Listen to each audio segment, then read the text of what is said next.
ada kebiasaan calon penghuni surga yang sering dikerjakan di bumi. Jadi kalau Anda melihat orang seperti ini, kata sebagian pakar tafsir, itu orang adalah orang ahli surga yang sedang Anda lihat di bumi. Dan surganya itu surga spesial. Di surganya persis di taman surga, tempat yang paling indah di surganya. Apa kebiasaan orang ini? Itu orang suka istighfar menjelang subuh. Di malamnya dia bangun, dia tunaikan tahajud, begitu menjelang subuh dia istighfar. Astagfirullah, astagfirullah, astagfirullah. Itu ada di Quran surah ke-51 ayat ke-18, paling kanan di pertengahan di mushaf. Quran surah 51 ayat ke-18. Wabil asharihum yastaghfirun. Tahan. Nah, kalau orang banyak istighfar, naik status dia. Statusnya jadi hamba yang dicintai oleh Allah Subhanahu wa taala. Kalau sudah naik status jadi hamba yang dicintai, maka hal pertama yang Allah berikan pada hamba itu, maaf, bukan dunia. Dunia terlalu kecil kata Nabi. Kalau ada manfaatnya maka walaupun sebesar sayap nyamuk akan diberikan kepada orang itu. Tapi karena terlalu kecil, manfaatnya nggak banyak, maka yang diberikan oleh Allah bukan dunia pada yang dicintainya. Yang pertama kali diberikan adalah ampunan dari semua dosa-dosa yang pernah dikerjakan. Buka Quran surah ketiga Ali Imran ayat 31. Paling kiri sebelah atas di mushaf. Quran surah ketiga ayat 31. Perhatikan kalimatnya. Qul in kuntum tuhibbunallaha fattabi'uni. Sekarang perhatikan kaidahnya. Yuhibbukumullah. Ada orang yang dicintai oleh Allah Subhanahu wa taala. Di Ali Imran ayat 31 kata Allah, ada orang yang dicintai oleh Allah. Di Al-Baqarah akhir ayat 222, di antara orang itu adalah orang yang senang istighfar. Lalu apa yang didapatkan oleh orang yang senang istighfar ini? Lihat ujung ayatnya. Wa yaghfir lakum dzunubakum. Orang yang dicintai oleh Allah ini, maka yang pertama diberikan oleh Allah, diampuni semua dosa-dosanya. Maka para pendosa itu termasuk yang tadi, yang bunuh 100 orang, yang suka mabuk, yang pernah zina, dia datang ke majelis ilmu, di jalan dia istighfar, astagfirullah ya Allah, astagfirullah ya Allah, astagfirullah ya Allah. Begitu dia istighfar, Allah ampuni semua dosa-dosanya. Kosong dosanya, habis. Karena dosanya kosong, terus dia punya amalan. Apa amalannya? Langkah pertama yang dia gunakan setelah diampuni dosa adalah melangkah ke majelis ilmu. Begitu tiba langkah pertamanya, dihitung sebagai amal soleh. Begitu mengerjakan amal soleh, wafat orang ini. Saat wafat itulah kemudian kata Allah, pahalanya dituliskan, masukkan dia ke dalam surga. Kisah ini diabadikan isyaratnya dalam Al-Quran di surah yang keempat An-Nisa ayat yang ke-100. Paling kiri sebelah bawah di mushaf. Anda lihat Quran surah keempat ayat yang ke-100.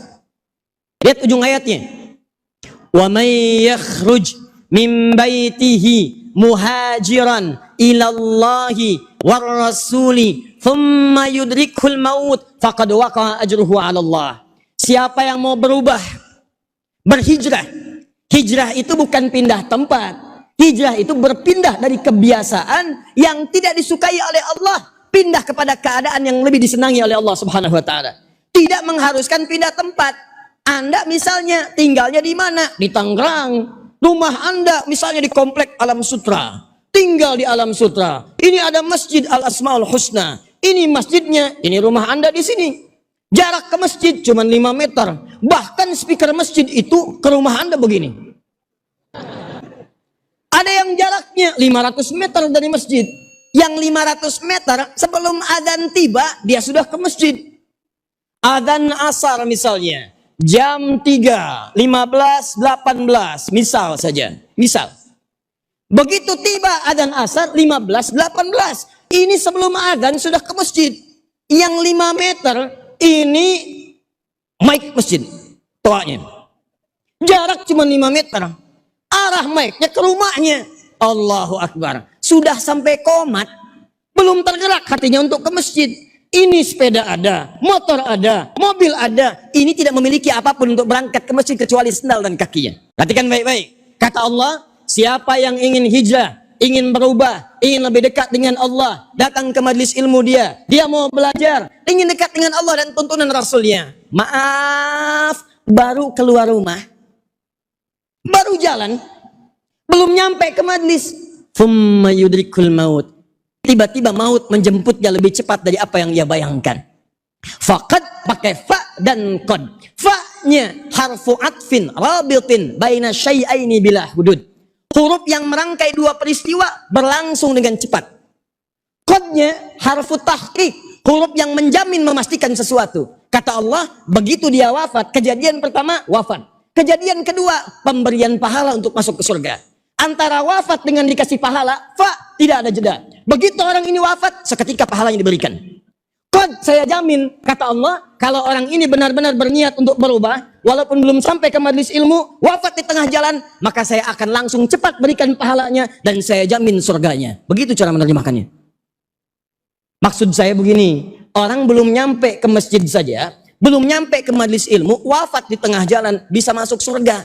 Pernah bunuh 100 orang, rajin mabuk, pernah zina, pernah mencuri. Ini antum kan tadi saya absen, bunuh orang nggak pernah, mabuk tidak pernah, menyakiti orang juga hampir tidak pernah dikerjakan. Anda sudah masuk ke majelis ilmu, di masjid lagi, masa nggak bisa ke surga? Yang belum nyampe aja masuk surga, masa Anda yang sudah masuk ke masuk surga? Jadi kalau ada orang sudah hadir di sini, dan dia belum berubah juga, belum mau dekat dengan Allah, sementara Allah sudah lembutkan hatinya datang ke majelis ilmu, maka yang salah bukan Allahnya, yang salah orangnya memang nggak pengen ke surga. Jadi saya ingin katakan, siap berjanji insya Allah, mesti ada perbedaan antara masuk dengan pulang. Begitu nanti kita pulang keluar dari masjid ini, insya Allah kita sudah lebih dekat dengan Allah Subhanahu Wa Taala. Insya Allah. Baru saya jelaskan, yang area situ sudah mulai bersinar wajahnya. Masya Allah. Kena pancaran lampu. 1. 2. Agak cepat. Orang yang datang ke majelis ilmu, dari jalan sampai masuk, sampai pulang, berpeluang mendapatkan ridha malaikat. Yang kedua maknanya adalah mengaminkan doa-doanya. Masya Allah. Jadi kalau Anda berangkat dari rumah, sampai ke majelis ilmu, sampai pulang, isi dengan doa. Dan bu, saya berikan berita gembira. Orang yang datang ke majelis ilmu, ketika kemudian dia bermohon kepada Allah, itu malaikat seketika mengaminkan doanya. Allahumma amin, Allahumma amin, Allahumma amin. Jarang-jarang ada orang berdoa, malaikat ngaminkan. Di antara ciri yang dipercepat pengabulan doanya oleh Allah adalah doa yang diaminkan oleh para malaikat. Makanya saya mohon nanti saat berangkat, sudah nyampe di sini, pulang, berdoa kepada Allah. Walaupun Ustadz belum datang, doa. Ustadz sudah datang, selesai doa. Pulang, doa. Mungkin itu di antara rahasianya. Ada doa belum terkabulkan. Inilah waktunya kita bermohon kepada Allah Subhanahu Wa Taala.